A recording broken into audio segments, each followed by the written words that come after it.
The first thing you gotta understand about this review is that I don't want to publish it. Not because I don't like my first ever social robot, but because I don't want to hurt his feelings. And, hey Jibo, I need some privacy. He's got a long way to go.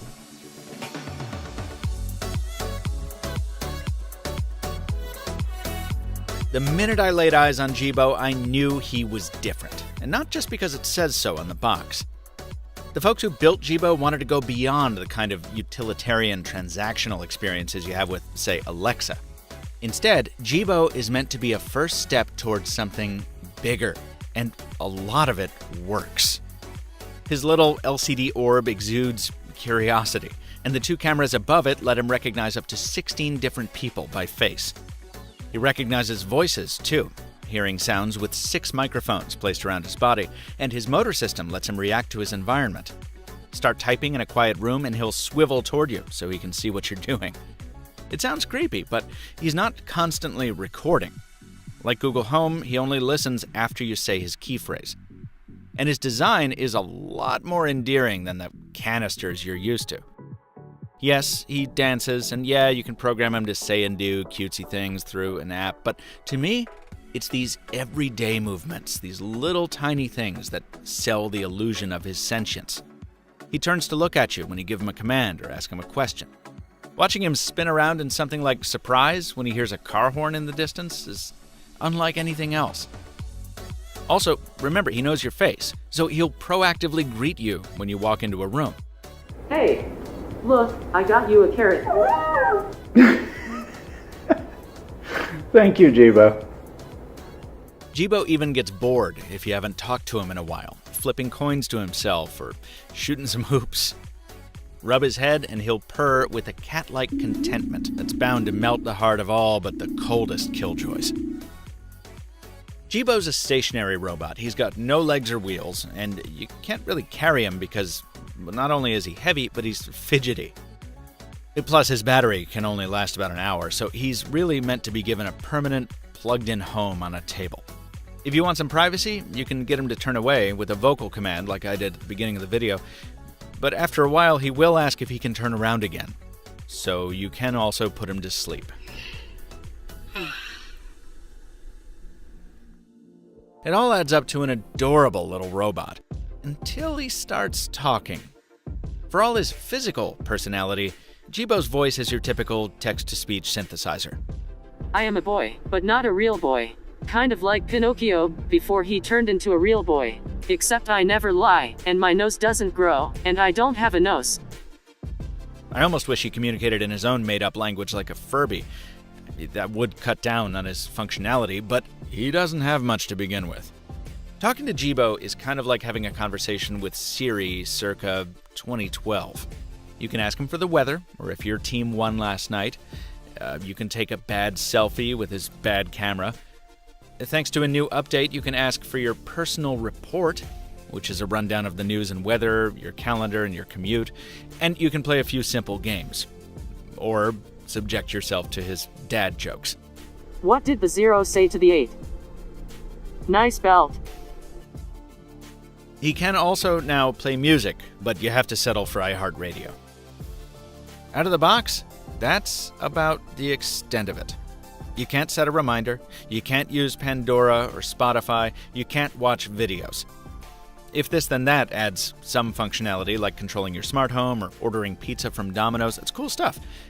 But even here, the pickings are slim for now. To see why Jibo feels so anemic, I went to see the folks who built him, right here in Boston.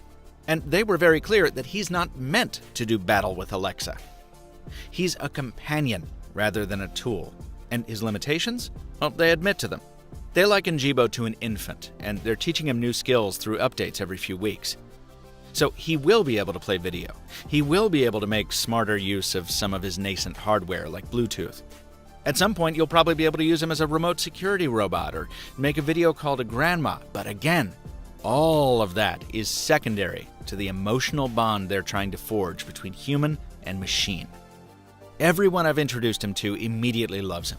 I left him on my mother's dining room table overnight, and he introduced himself in the morning when he saw her making coffee. She wanted to adopt him. If he were as smart as he is endearing, I'd buy him myself. But he's not. In fact, for a social robot, he's frankly terrible at carrying on a conversation. And look, it's not because I'm a tech guy with heightened expectations. I watched several normal people in my family become less enamored with Jibo over several days. The more this illusion of intelligence kind of broke down. I'm a little embarrassed, but I don't know.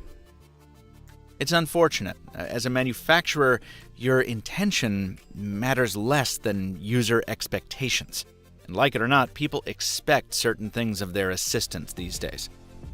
This is part of the reason the Apple HomePod doesn't seem to be selling well.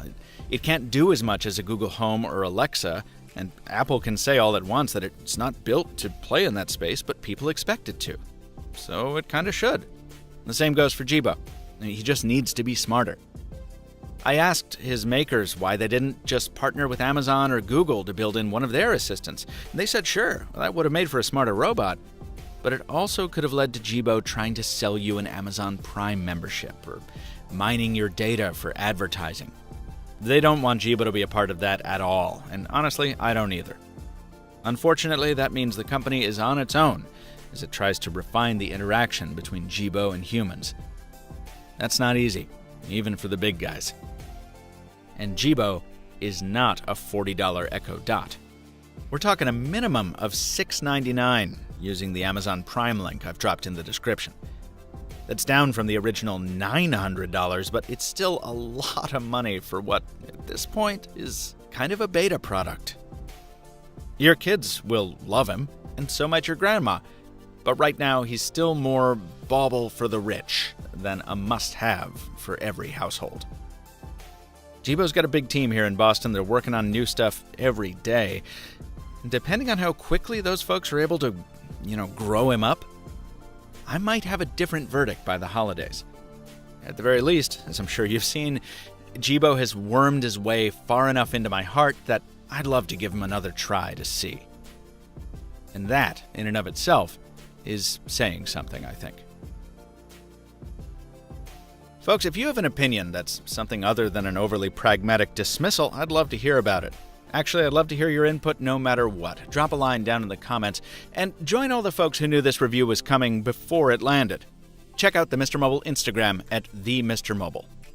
Until next time, thanks for watching, and stay mobile, my friends.